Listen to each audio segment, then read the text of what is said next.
वालेकुम अस्सलाम। कैसे हैं बेटा आप लोग?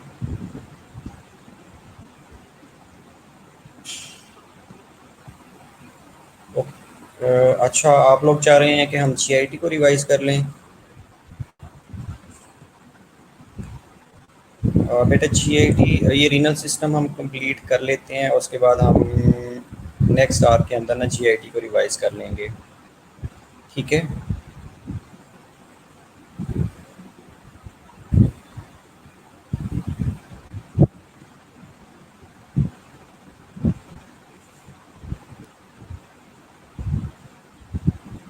और कल फ्राइडे है ना, फ्राइडे वाले दिन भी हम जीआईटी और जो आप बाकी चैप्टर कहेंगे उसको रिवाइज कर लेंगे। ठीक है।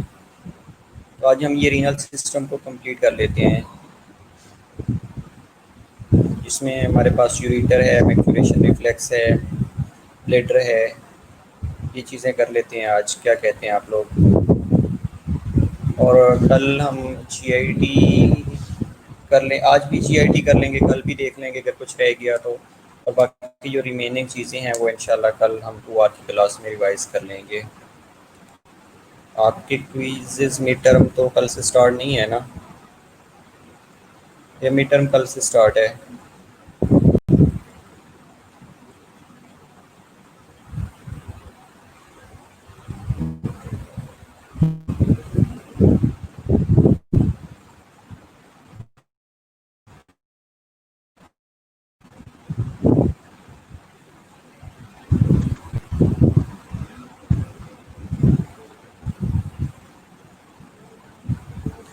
आपकी मिड टर्म मंडे से है ना? Definitely okay.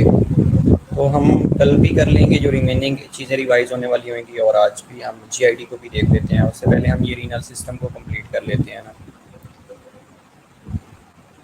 हो जाएगा 3 आवर्स में इंशाल्लाह, हमारा हो जाएगा इंशाल्लाह। मंडे से आपका स्टार्ट है। ओके वेल, ठीक है। Best wishes are always with you. हमें प्राउड फील करवाइएगा, आप लोगों की मीटर में अच्छी होनी चाहिए। ओके।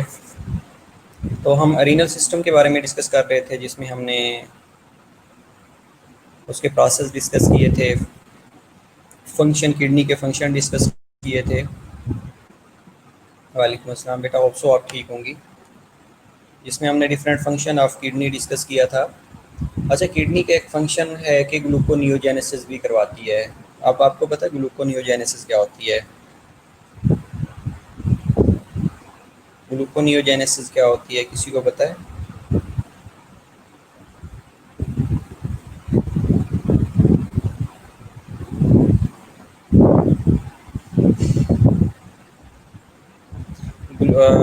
ग्लूकोनियोजेनेसिस ये होती है कि formation of glucose molecule other than carbohydrate source.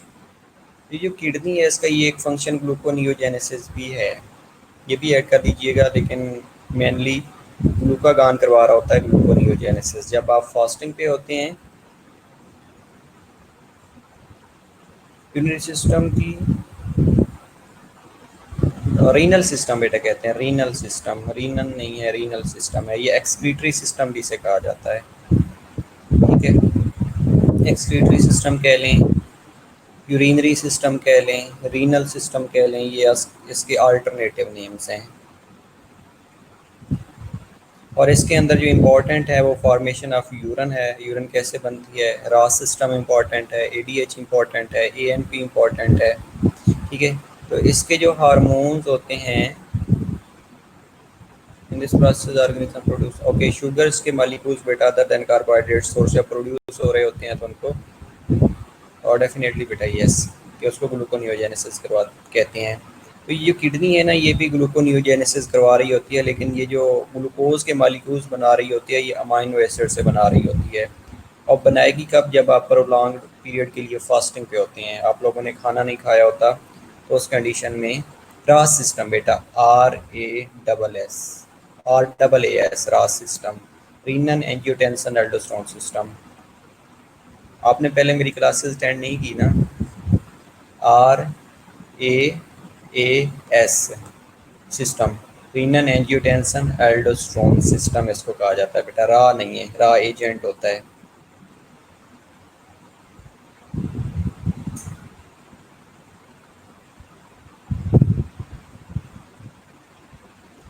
Okay. Okay well, आपने किए हैं तो फिर चले। एनी हाउ बंदे, डेफिनेटली आपने पूछ लिया, अच्छा किया, आई रियली अप्रिशिएट यू। अगर किसी चीज़ का पता नहीं था तो आपने क्लियर कर लिया, वेरी गुड।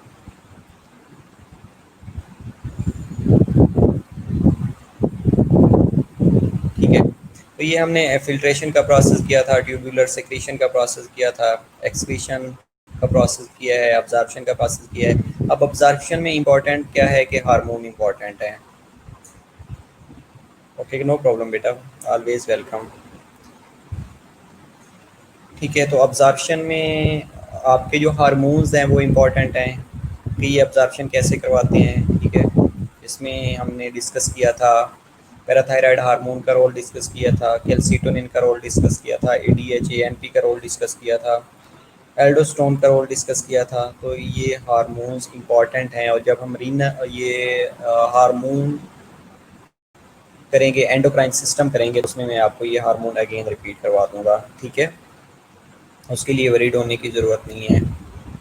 इसके अलावा जीएफआर की डेफिनेशन आ जाती है कि what is glomerular filtration rate. ठीक है, तो ये आप लोगों की चीज़ें फिंगर टिप पे होनी चाहिए। आज जो हम डिस्कस करने जा रहे हैं that is about ureter, bladder और मैक्चुरेशन रिफ्लेक्स कि वाइडिंग कैसे होती है। ठीक है, और अब बेसिकली मैक्चुरेशन क्या है, एनीबॉडी नोज?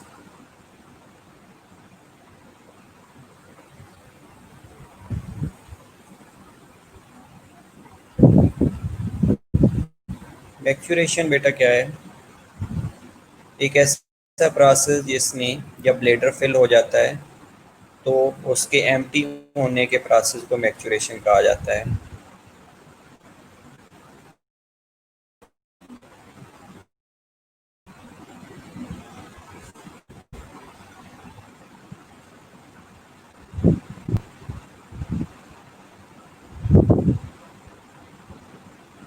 अब बेटा डेफिनेटली मैंने भी एमसीक्यूज ही बनाए हैं, एससीक्यूज से आपकी जान छूट गई है। ठीक है, अब एससीक्यूज के लिए वरीड ना हो, एमसीक्यूज ही आएंगे।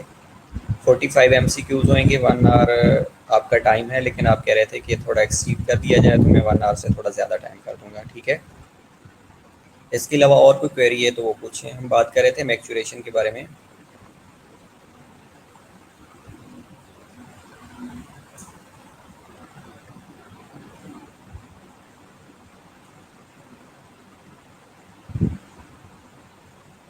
ओके, तो ये जो वाइडिंग का प्रोसेस है जिसमें आप एक रिफ्लेक्स के थ्रू वाइडिंग कर रहे होते हैं, यूरिनेशन कर रहे होते हैं, तो उसको कहा जाता है मैक्चुरेशन रिफ्लेक्स। ये आज हम डिस्कस करते हैं कि ये ट्रिगर कैसे होती है।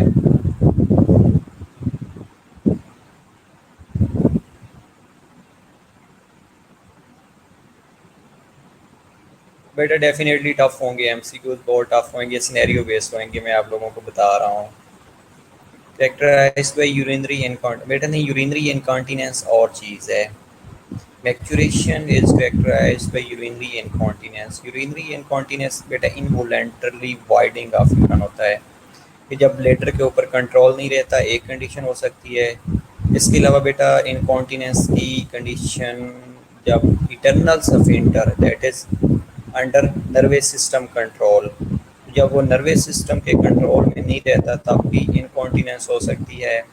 सर्टेन डिजीज़ में हो सकती हैं, डिट्रेसर मसल वीक होने की वजह से हो सकती है, प्रॉपर रिफ्लेक्स ट्रिगर ना होने की वजह से हो सकती है। ठीक है, तो अगर इनवॉलेंटरली वॉइडिंग है that is known as incontinence. और मैक्चुरेशन जो होती है ये एक, जब ब्लेडर फिल हो जाएगा, फिल होने के बाद एक रिफ्लेक्स ट्रिगर होती है जब तब वॉइडिंग हो रही होती है।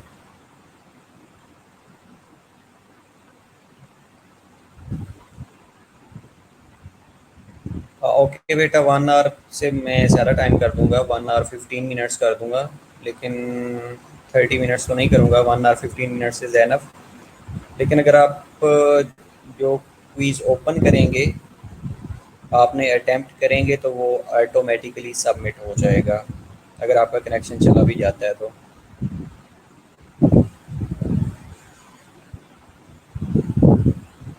ओके, इसके अलावा कोई और क्वेरी हो related to MCQs, related to quiz, mid term? आप पूछ सकते हैं ताकि आप लोगों को बाद में कोई हेजिटेशन ना हो, बाद में सॉल्व करने में कोई प्रॉब्लम ना हो।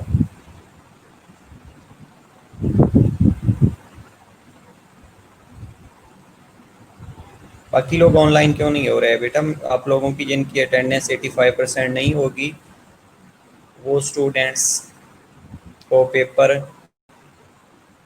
देने की इजाज़त नहीं दी जाएगी।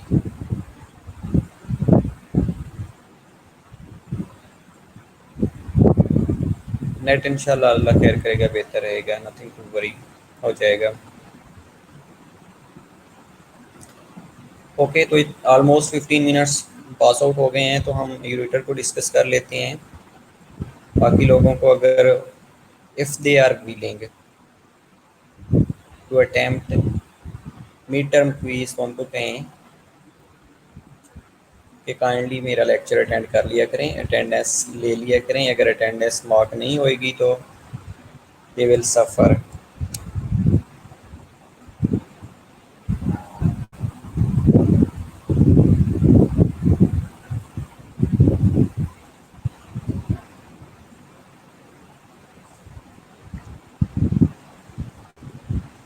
ओके ठीक है, आप लोगों ने बता दिया ना कि ऑनलाइन हो गए हैं। अगर हो जाते हैं तो वेल एंड गुड, अगर नहीं होते तो इट्स ओके।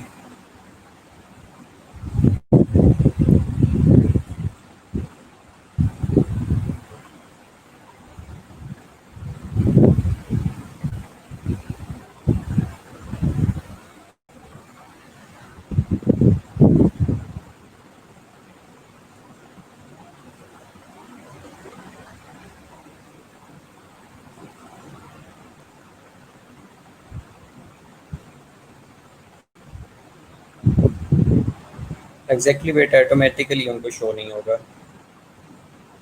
उनको पेपर शो ही नहीं होगा, वो अटैम्प्ट कैसे करेंगे? अटैम्प्ट नहीं कर पाएंगे, और they will be marked as absent. Absenteeism का एक एक लेटर उनके घर जाएगा।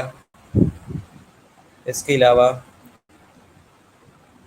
क्लास अटेंड ना करने का दूसरा लेटर जाएगा, और बाद में यूएचएस सफरिंग लेता होगी अगर उनको अलाउ कर दिया जाएगा तो।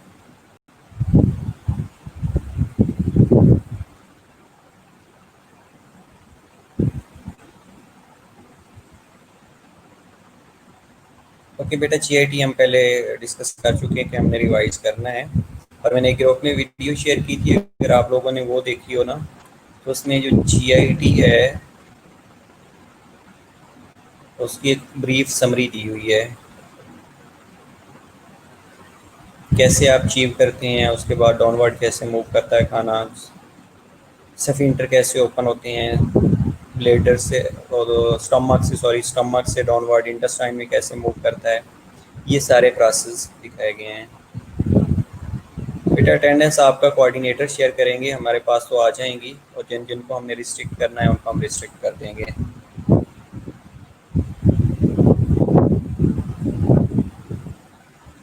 डेफिनेटली बेटा।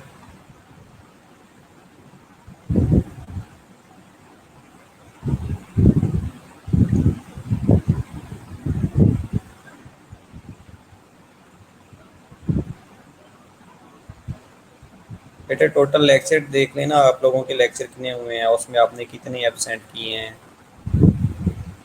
टोटल लेक्चर्स के ऊपर डिपेंड कर रहा होता है ना आपकी अटेंडेंस। एनी हाउ हम मेरा ख्याल है कि आप डिस्कस कर लेते हैं यूनिटर्स को। बाकी लोग ऑनलाइन नहीं होंगे, ये सिर्फ 25 ही स्टूडेंट ऑनलाइन रहेंगे, ठीक है। तो बेटा ये यूनिटर्स होते हैं, ये ट्यूब्स होती हैं जो कि किडनी से ओरिजिनेट हो रही होती हैं एट दी हाइलम। हाइलम एक एरिया होता है, यहाँ से ये यूरिटर निकल रहे होते हैं, और नर्व एंडिंग्स इंटर हो रही होती हैं, ब्लड वेसल इंटर हो रही होती हैं, वहाँ से ये यूरिटर निकलते हैं। अब जैसे यूरिटर निकलता है तो यूरिटर के अंदर इसकी अगर हम लेंथ की बात करें तो ये 25 से 30 सेंटीमीटर इसकी लेंथ होती है, और इसके अगर हम डायामीटर की बात करें तो सिर्फ 3 मिलीमीटर इसका डायामीटर होता है। अच्छा, बुक के अंदर एक 3 to 5 भी मिलीमीटर लिखा हुआ है, 3 to 5 मिलीमीटर होता है। इसलिए कहा जाता है कि अगर जो स्टोन बना हुआ है किडनी के अंदर, अगर वो लेस देन 3 मिलीमीटर है या लेस देन 5 मिलीमीटर है, तो वो थ्रू प्रोपल्शन यूरेटर के अंदर आके, ब्लेडर के अंदर आके निकल जाता है या डिज़ॉल्व हो जाता है। अगर इससे बड़ा स्टोन होगा तो वो थोड़ा मुश्किल हो जाता है, लेकिन अगर उसको भी पीसेस में ब्रेक डाउन कर दिया जाए तो वो भी एलिमिनेट हो जाता है। ओके, तो इसकी जो लेंथ बेटा होती है वो 25 से लेके 30 सेंटीमीटर होती है, और जिसकी डायमीटर होता है या जिसे विड्थ आप कहते हैं, विड्थ इसकी 3 से लेके 5 मिलीमीटर होती है। बेटा शीट शेयर हो जाएगी कि आप लोगों की अटेंडेंस कितनी है ग्रुप में, ठीक है।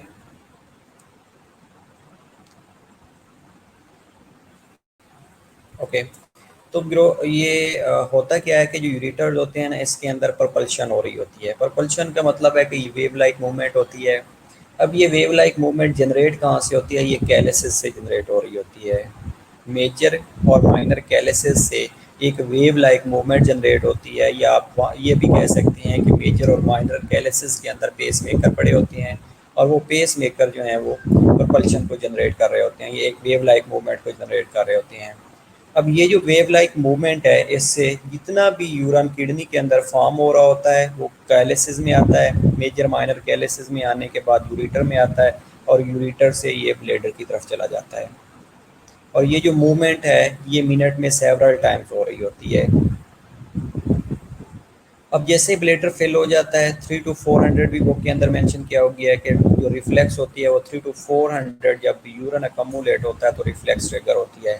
लेकिन डिफरेंट बुक से डिफरेंट, एक दो अदर बुक कहती है कि 150 ml अगर ब्लेडर के अंदर यूरन अकमुलेट हो गया है तो वो भी रिफ्लेक्स को ट्रिगर कर रहा होता है। अब ब्लेडर के जो मसल होते हैं that are known as detrusor muscle, ठीक है। अब ये डिट्रेसर मसल्स कंट्रैक्ट हो रहे होते हैं। उसके बाद बात करते हैं सफिंटर की। तो सफिंटर जो होते हैं ये इंटरनल और एक्सटर्नल सफिंटर होते हैं। अब ये इंटरनल और एक्सटर्नल सफिंटर्स क्या करते हैं कि ये इंटरनल जो सफिंटर होता है that is under autonomic nervous system control में होता है, और जो एक्सटर्नल होता है वो वॉलंटरी इन नेचर होता है। इसके अलावा जो यूरेटर होता है, जैसे ये ब्लेडर के अंदर ओरिजिनेट हो रहा होता है तो वहाँ पे भी अगेन सफिंटर पड़े होते हैं जो इसकी बैक फ्लो को इनहिबिट करा रहे होते हैं। ये इसकी जो ओपनिंग होती है वो लॉक हो जाती है, ताकि जो यूरन ब्लेडर के अंदर अकमुलेट हो रहा है वो बैक फ्लो की वजह से, ओके,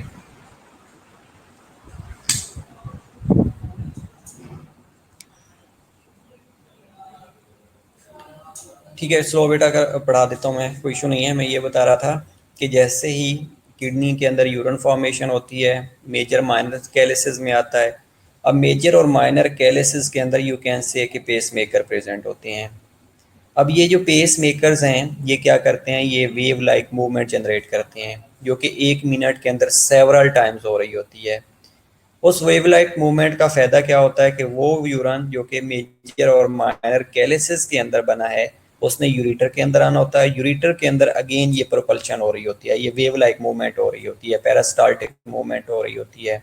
इवन के जो गाइटन है उसमें लिखा हुआ है कि ये यूरेटर की इंट्रिंसिक है, यूरेटर की इंट्रिंसिक एबिलिटी है, और उसके अंदर ये wave like movement automatically generate हो रही होती है, और 1 मिनट के अंदर सेवरल टाइम्स होती है। लेकिन अगर हम रोसन विल्सन की बुक देखें तो उसमें उन्होंने ये मेंशन किया हुआ है कि आई थिंक के जो मेजर या माइनर कैलिसिस होते हैं वहाँ पे पेस मेकर प्रेजेंट होते हैं, और वो पेस मेकर क्या करते हैं? वो इलेक्ट्रिकल एक्टिविटी या जो वेव लाइक मूवमेंट है वो जनरेट कर रहे होते हैं, पेरास्टाल्टिक मूवमेंट जनरेट कर रहे होते हैं।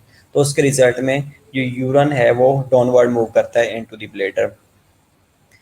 अब जैसे ही ब्लेडर के अंदर यूरन आता है तो जो यूरिथ्रल ओरिफेस हैं, ये जो यूरिट्रल ओरिफेस हैं, यूरिटर जैसे ही इंटर होता है तो वहाँ पे अगेन ओपनिंग होती हैं। That opening are also controlled by a reflex. अब जैसे ही ब्लेडर के अंदर यूरन आता है तो ये जो ओपनिंग ऑफ यूरिटर्स होती हैं ये क्लोज हो जाती हैं। क्लोज इसलिए होती हैं ताकि जो यूरन आ रहा है वो बैक फ्लो की वजह से वापस यूरिटर के अंदर ना चला जाए। अगर यूरिटर के अंदर चला जाएगा तो यूरिटर को डायलेट कर देगा, और उस कंडीशन को हाइड्रो यूरिटर्स भी कहा जाता है।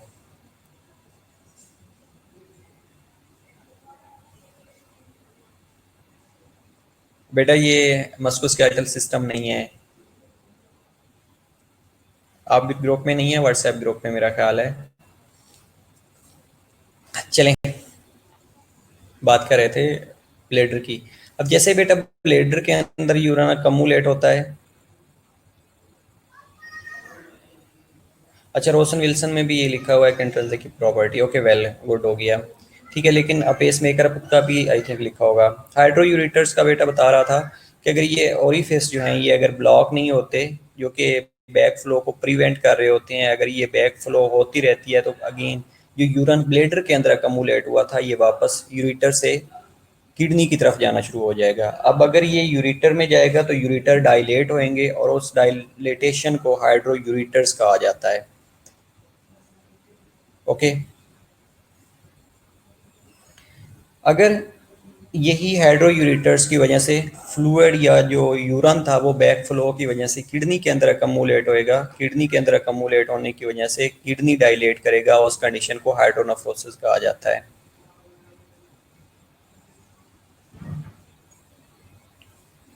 ओके ठीक है। तो ये जो किडनी है, अब इसको हाइड्रोनेफ्रोसिस से प्रिवेंट करने के लिए और यूरेटर को हाइड्रोयूरेटर से प्रिवेंट करने के लिए अल्लाह ताला ने इंट्रिंसिक एबिलिटी रख दी है। वो जो इंट्रिंसिक एबिलिटी है वो in the form of peristalsis है, वेव लाइक मूवमेंट है। अब उस वेव लाइक मूवमेंट से ये जितना भी यूरन किडनी के अंदर बन रहा होता है वो थ्रू प्रोपल्शन डाउनवर्ड मूव करके ब्लेडर के अंदर अकमुलेट हो जाता है। और जो ब्लेडर है वो नॉर्मली 2 लीटर तक, 2 लीटर की बात कर रहा हूँ, 2000 ml की बात कर रहा हूँ, 2000 ml तक होल्ड कर सकता है इन सर्टेन कंडीशंस। लेकिन जो नॉर्मली है वो 150 से लेके 650 तक भी मेंशन किया गया है, 150 से लेके 500 तक भी मेंशन किया गया है, 3 to 400 ml भी मेंशन किया गया है, ठीक है। इतना एक ब्लेडर कंटेन कर सकता है।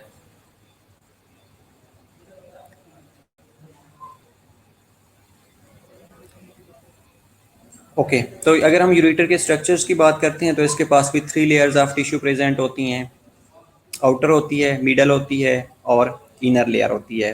अब जो इनर लेयर होती है उसके अंदर ट्रांजिशनल एपिथेलियम होती है, या उसको मिकोजा भी आप कह सकते हैं। अब ये जो ट्रांजिशनल एपिथेलियम है, इनर लेयर प्रेजेंट होती है और मिडल लेयर के अंदर मस्कुलर लेयर होती है। अब ये जो मस्कुलर लेयर होती है इसके अंदर कंट्रक्शन और रिलैक्सेशन हो रही होती है। उसके बाद आउटर लेयर होती है, आउटर फिब्रस टिश्यू होती है, फिब्रस टिश्यू जो होती है ये अगेन फिब्रस कैप्सूल की होती है जिस तरह किडनी के अंदर प्रेजेंट है। 3 लेयर्स होती हैं, 3 लेयर्स के में हमने आउटर लेयर के बारे में डिस्कस किया है, फिब्रस टिश्यू होती है, मिडल लेयर मस्कुलर लेयर होती है और इसके अंदर स्मूथ मसल्स प्रेजेंट होते हैं जो कि एक फंक्शनल यूनिट बना रहे होते हैं। इसके अलावा इनर लेयर होती है, ये मिकोजा होता है, उसको ट्रांजिशनल एपिथेलियम भी कहा जाता है, ठीक है। ये 3 से 4 चीज़ें हमने यूरेटर के बारे में डिस्कस की हैं। फंक्शन के बारे में आपको ऑलरेडी पता है कि उसके अंदर इंस्ट्रिंसिक एबिलिटी होती है, पेरिस्टाल्टिक मूवमेंट हो रही होती है और जितना भी यूरन किडनी के अंदर फॉर्म हो रहा होता है वो यूरेटर के थ्रू ब्लेडर का हिस्सा बन रहा होता है।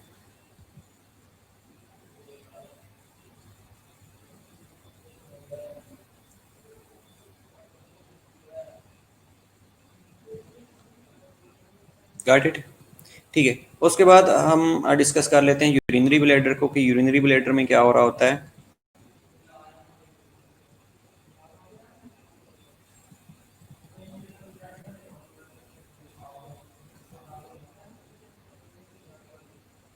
ओके बेटा बुक में 600 ml दी हुई है। बेटा बुक के अंदर मैक्सिमम जो है वो 600 दी होगी, मैक्सिमम बुक के अंदर 2000 ml भी दिया गया है, 2 लीटर भी दिया गया है। बुक के अंदर 150 से 500 भी दिया गया है, 3 to 400 भी दिया गया है। लेकिन बेटा ये वेरिएशन है, ये एग्जैक्ट कहीं पे भी कोई कह नहीं सकता कि इसके अंदर इतनी है। अब गाइटन है वो कहता है कि जो मैक्सिमम ब्लेडर की एक्सटेंशन है वो 2000 ml तक ब्लेडर जो है ये यूरन को होल्ड कर सकता है, लेकिन उसके साथ पेन, सवियर पेन हो रही होती है। आपकी रोशन विल्सन कहती होगी कि 3 to 400 आई थिंक है, या 600 आप बता रहे हैं कि 600 इसके अंदर मेंशन होगा, लेकिन 600 जो है ये मैक्सिमम एबिलिटी होती है ब्लेडर की।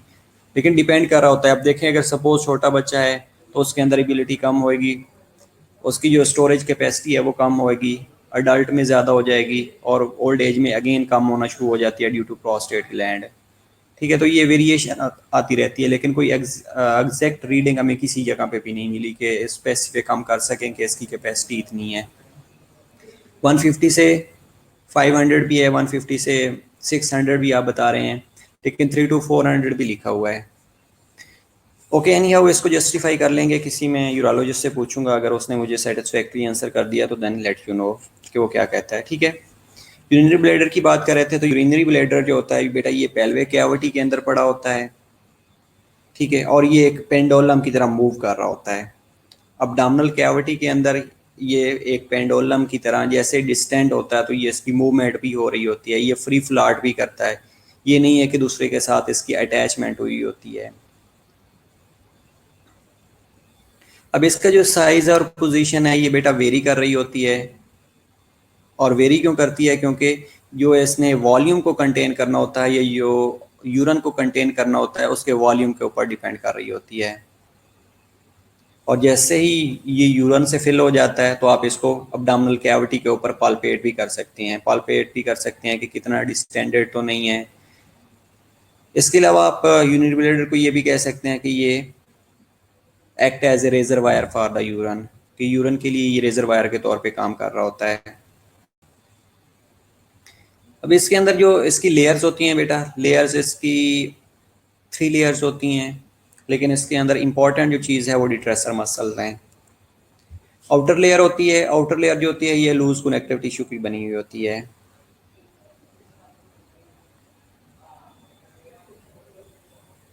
अब ये जो कनेक्टिव टिश्यू है इसके अंदर बेटा लिम्फेटिक वेसल्स होती हैं, नर्व वेसल्स होती हैं, ब्लड वेसल्स होती हैं, और ये प्रीटोनियम के साथ अटैच हुई होती है, या प्रीटोनियम ने इसको कवर किया होता है। अब अटैचमेंट की अगर बात कर लें तो भी ठीक है, कवर कर लें तो भी ठीक है, बात एक ही है कि इसने को प्रीटोनियम ने इसको कवर किया होता है, ये प्रीटोनियम के साथ अटैच हुई होती है। तो outer layer that is loose connective tissue की लेयर होती है। अब इसके अंदर क्या क्या चीज़ें होती हैं कि बेटा नर्व्स होती हैं, इसके अलावा ब्लड वेसल्स होती हैं, और लिम्फेटिक वेसल्स होती हैं।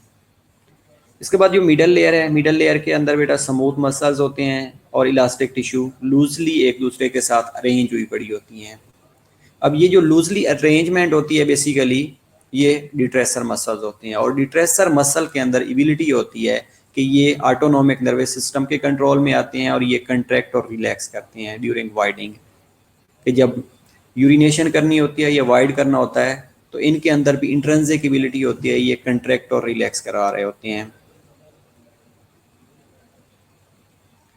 बेटा मिडल लेयर के अंदर बात हम मिडल लेयर की कर रहे थे कि यहाँ पे स्मूथ मसल फाइबर प्रेजेंट होते हैं।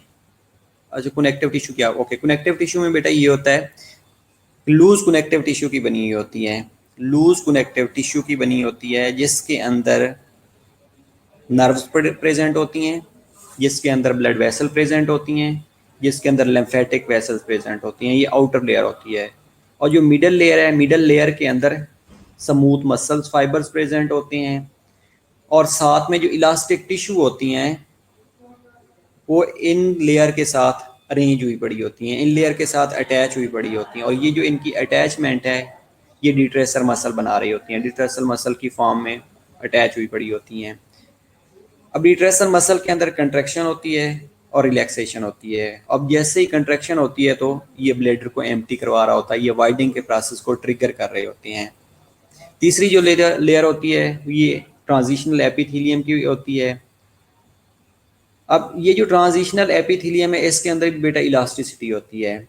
अब जैसे ही ब्लैडर फिल होता जाता है यूरिन के साथ, तो ये एक्सटेंड होता जाता है, ये डिस्टेंड होता जाता है। एक्सटेंड कह लें तो भी ठीक है, या डिस्टेंड कह लें तो भी ठीक है।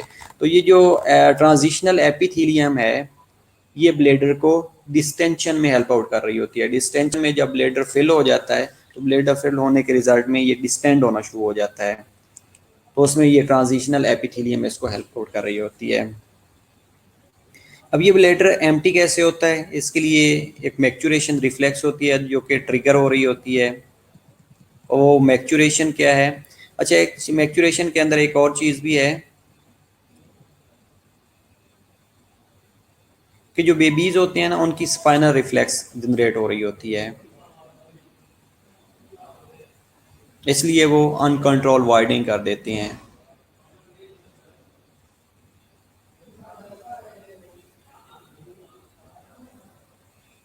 ओके बेटा, मिडल लेयर में हमने बेटा बात की है कि स्मूथ मसल फाइबर होते हैं। अब ये जो स्मूथ मसल फाइबर और इसके साथ इलास्टिक टिश्यू लूजली अरेंज हुई पड़ी हुई होती हैं। अब जैसे ये लूजली अरेंज होती हैं तो ये डिट्रेसर मसल बना रहे होते हैं बेसिकली। स्मूथ मसल फाइबर और जो इलास्टिक टिश्यू होती हैं ये एक दूसरे के साथ लूजली अरेंज होने की वजह से इन्होंने डिट्रेसल मसल बना देने होते हैं। अब अगर आप ब्लेडर के मसल की बात करें तो ब्लेडर के मसल का नाम ही डिट्रेसर मसल है। अब ये बनते कैसे हैं? ये स्मूथ मसल फाइबर और जो इलास्टिक टिश्यू होती हैं इन्होंने एक दूसरे के साथ इंटरलेसिंग की होती है। आप ये कह लें कि स्मूथ मसल फाइबर और जो इलास्टिक टिश्यू होती हैं ये एक दूसरे के साथ इंटरलेसिंग करके आई थिंक तीनों लेयर के साथ इन्होंने अरेंज किया होता है। तीनों लेयर के साथ अरेंजमेंट होने के रिजल्ट में ये डिट्रेसर मसल बन रहे होते हैं। और ये डिट्रेसर मसल जैसे ही कंट्रैक्ट करते हैं तो जो ब्लेडर है वो एम्प्टी होना शुरू हो जाता है। इसके अलावा जो ब्लेडर की अगर शेप है वो एक ट्राइगोन की शेप होती है। 3 ओपनिंग्स होती हैं, 2 यूरेटर की होती हैं और एक यूरिथ्रल ओरिफिस की ओपनिंग होती है।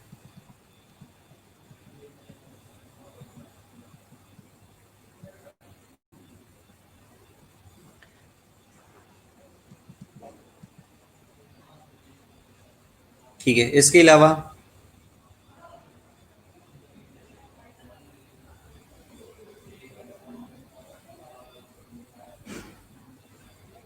ओके इसके अलावा बेटा यूरिथ्रा की अगर हम बात कर लेते हैं उसके बाद मैक्चुरेशन रिफ्लेक्स की बात कर लेते हैं। तो यूरिथ्रा क्या होता है कि एक ट्यूब होती है, ये कैनाल होती है जो नेक ऑफ ब्लेडर से एक्सटीरियर की तरफ प्रेजेंट होती है और वाइडनिंग के प्रोसेस में हेल्प आउट करवा रही होती है। और जो मेल और फीमेल यूरिथ्रा की अगर लेंथ की बात करें तो जो फीमेल का यूरिथ्रा होता है वो शार्टर होता है और जो मेल का यूरिथ्रा होता है वो लॉन्गर होता है। इनकी अप्रॉक्सीमेटली जो फीमेल की यूरिथ्रा की लेंथ होती है वो बेटा वो बता देता हूँ, मैक्चुरेशन इन बेबी भी बता देता हूँ। जो फीमेल की यूरिथ्रा की मैक्सिमम लेंथ होती है वो 4 सेंटीमीटर होती है और जो मेल की होती है बेटा ये 6 to 8 सेंटीमीटर लिखा गया है बुक के अंदर। अब यूरिथ्रा है इसके अंदर इंटरनल सफिंटर होता है और एक्सटर्नल सफिंटर होता है। जो बेटा इंटरनल सफिंटर होता है ये ऑटोनोमिक नर्वस सिस्टम के कंट्रोल में आ रहा होता है। जो एक्सटर्नल सफिंटर है ये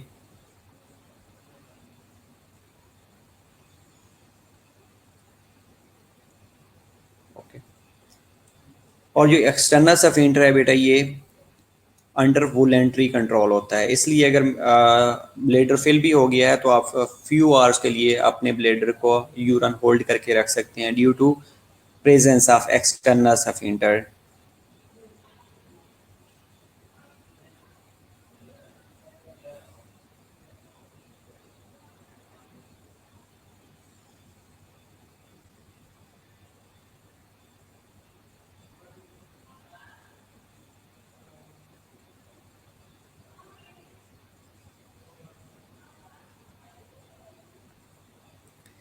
ठीक है, इसके अलावा हम मैक्चुरेशन बेबी में बेटा ये होता है कि जो बेबी के डिट्रेसर मसल्स होते हैं ना वो वेल डिवेल्प नहीं होते, इसलिए उनके अंदर एफरेंट नर्व्स जो होती हैं ये स्पाइनल कार्ड के थ्रू ट्रांसमिट होती हैं और उनको स्पाइनल रिफ्लेक्स भी कहा जाता है। जैसे ही वहाँ से ट्रांसमिट होती है तो मैसेज वहाँ से ही आ जाता है कि इनवोलेंट्री डिट्रेसर मसल की कंट्रैक्शन करवा दी। अब जैसे ही उनकी इनवोलेंट्री डिट्रेसर मसल की कंट्रैक्शन होती है तो जो बेबी का ब्लेडर है, बेबी के ब्लेडर के जो डिट्रेसर मसल्स वो वेल डिवेल्प नहीं होते और उसका कंट्रोल यूरिथ्रल सफिंटर के साथ होता है। तो जो इंटरनल यूरिथ्रल सफिंटर है वो रिलैक्स होता है, रिलैक्स होने के रिजल्ट में जो बेबी है वो वाइड कर देता है अनटिल अनलेस के मैक्चुरेशन रिफ्लेक्स अगर डिवेल्प ना हो तो उसको स्पाइनल रिफ्लेक्स भी कहा जाता है कि बेबीज़ के अंदर स्पाइनल रिफ्लेक्स प्रेजेंट होती है और जो डिवेल्प्ड हो जाते हैं या जैसे ही बेबी ग्रो कर जाता है तो that will be converted into मैक्चुरेशन reflex. Spinal reflex में ये बेटा ये होता है कि जैसे ही उसके ब्लेडर के अंदर या बेबी के ब्लेडर के अंदर ना यूरन अकमुलेट होएगा। अब यूरन अकमुलेट होएगा तो वो stretch receptors of the bladder को एक्टिवेट करेगा। स्ट्रेच रिसेप्टर्स क्या करते हैं कि सेंसरी नर्व इम्पल्सेस को ट्रांसमिट करते हैं टूवर्ड द स्पाइनल कार्ड। जैसे स्पाइनल कार्ड तक ये मैसेज आएगा तो स्पाइनल कार्ड से ही वापस स्टिमुलस आएगा और वो स्टिमुलस क्या करेगा कि डिट्रेसरी मसल्स को कंट्रैक्ट करवा देगा और जो इंटरनल सफिंटर है उसको रिलैक्स करवा देगा। जैसे ही डिट्रेसर मसल कंट्रैक्ट होंगे, इटरनस एफिंटर रिलैक्स होएगा, तो जो बेबी है उसका ब्लेडर से यूरन एलिमिनेट हो जाएगा, या वाइडिंग हो जाएगी, या मैक्चुरेशन हो जाएगी।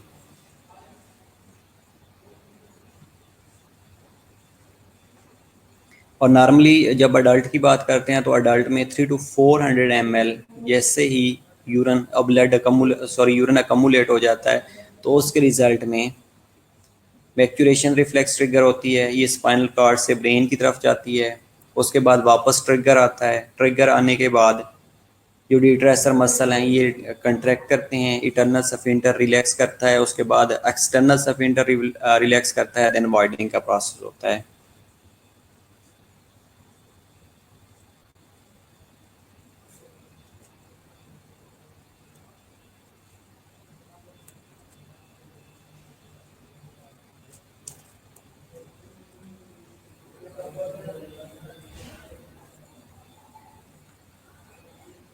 ओके, इसके अलावा बेटा इसमें यह है कि अगर वाइडिंग रिफ्लेक्स ट्रिगर नहीं होएगी तो जो ब्लेडर है वो डिस्टेंड होता जाएगा। तो ब्लेडर डिस्टेंड होएगा तो उसके रिजल्ट में पेन रिसेप्टर्स भी प्रेजेंट होते हैं। तो पेन रिसेप्टर होने की वजह से पेनफुल सेंसेशन आना शुरू हो जाती हैं। अब जैसे ही पेनफुल सेंसेशन आएंगी तो उसके रिजल्ट में जो इटरनल सफिंटर है वो पार्शली लीक आउट होना शुरू हो जाएगा, पार्शली रिलैक्स करेगा। पार्शली रिलैक्स होने के रिजल्ट में जो यूरन है वो इलिमिनेट होना शुरू हो जाएगा। जब यूरन पार्शली इलिमिनेट होता है तो उसको कहा जाता है इनकॉन्टिनेंस।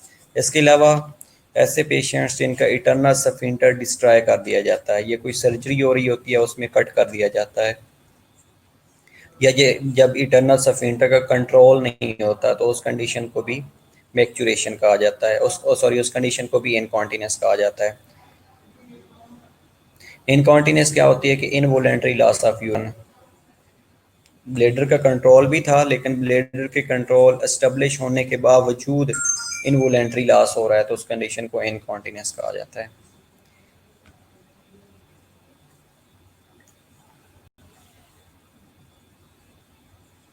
नहीं बेटा, ओल्ड पीपल में जो डिट्रेसर मसल्स हैं वो वीक हो जाते हैं। इसके अलावा जो इंटरनल सफिंटर है वो वीक हो चुका होता है। इसके अलावा उनके ब्लेडर की जो कैपेसिटी है due to prostate gland enlargement या हाइपरट्रॉफी या हाइपरप्लेजिया प्रोस्टेट ग्लैंड की वजह से ब्लेडर की कैपेसिटी कम हो चुकी होती है, और वो जो प्रोस्टेट ग्लैंड है वो इंटरनल सफिंटर को प्रेस कर रहा होता है, तो इसलिए उसका कंट्रोल ख़त्म हो जाता है। तो ओल्ड एज में ये वजह हो सकती है।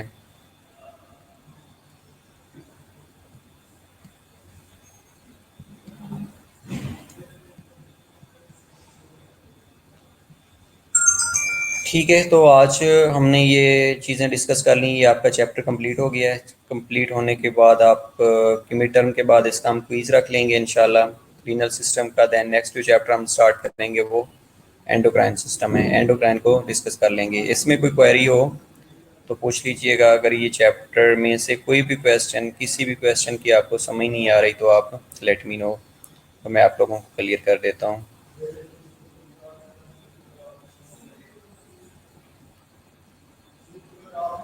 लाइक हार्मोनल कंट्रोल है जो कि सिलेक्टिव रीअब्जॉर्प्शन को।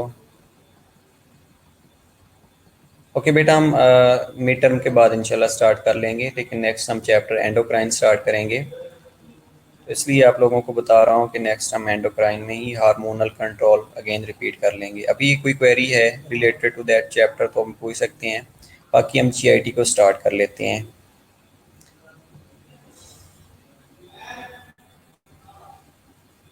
ओके बेटा, नहीं स्टार्ट करते, नहीं स्टार्ट करते।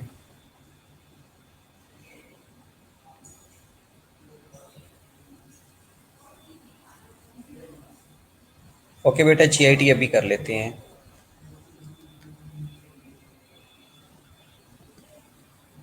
जीआईटी बेटा आप मेरे से क्वेश्चन पूछे, मैं आपको रिवाइज करवा दूंगा। अगर मैं ऐसे ही आप लोगों को बताता रहूँगा ना। ओके, एंजियोटेंसिन 1 और 2 का बता देता हूँ बेटा। एंजियोटेंसिन 1 और 2 में ये होता है बेटा, ये रास सिस्टम होता है, रीनन एंजियोटेंसिन अल्ट्रासाउंड सिस्टम होता है। इसके बारे में आपको बता देता हूँ। और मैं ये बता रहा था कि आपको अगर जीआईटी में आप लोगों को जो चीज़ समझ नहीं आ रही ना, आप वो मेरे से क्वेश्चन पूछे, मैं उनको आंसर करूँगा। और बाकी ओवरऑल रिवीजन अगर कहते हैं तो मैं ओवरऑल रिवीजन भी करवा देता हूँ। ओके, राज सिस्टम बताने के बाद हम जीआईटी स्टार्ट कर लेते हैं। बेटा राज सिस्टम में ये होता है करीनन एंजियोटेंसिन एल्डोस्टेरोन सिस्टम होता है।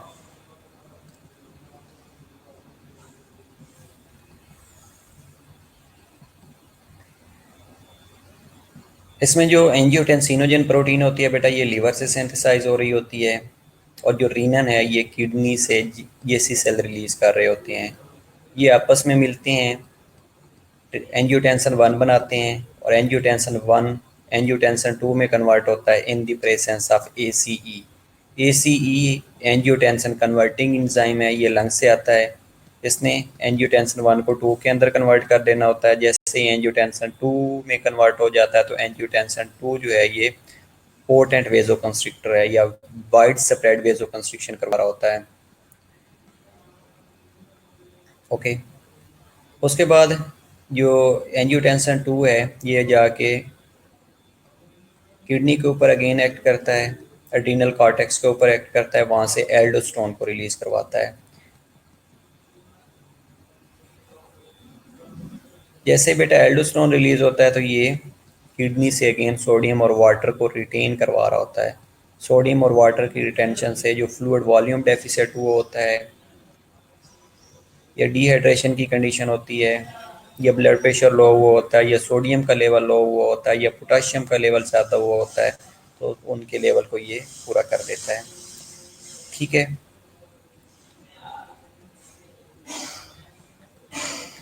ओके बेटा, ओवरऑल रिवीजन करवा देता हूँ। ओवरऑल रिवीजन जीआईटी के बारे में हम डिस्कस कर लेते हैं। अगर आप फिर भी आपके पास कोई भी regard related to GIT query है तो आप पूछें। क्वेरी से आप लोगों को ज़्यादा समझ आएगी।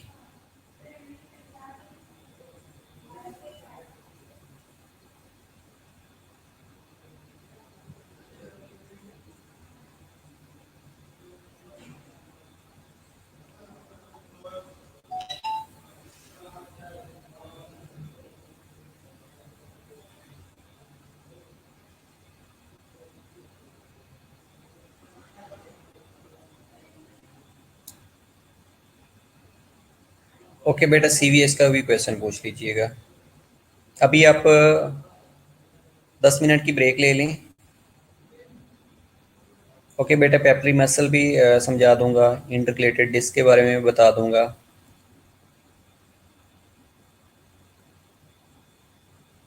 पॉटली टेंडिनाई के बारे में भी बता दूंगा। ठीक है, इसके अलावा और क्वेश्चन है तो वो भी। और बाकी अभी आप ब्रेक ले लें 10 मिनट की, और हम इंशाल्लाह 12 बजे वापस आते हैं और जीआईटी स्टार्ट कर लेते हैं। ठीक है।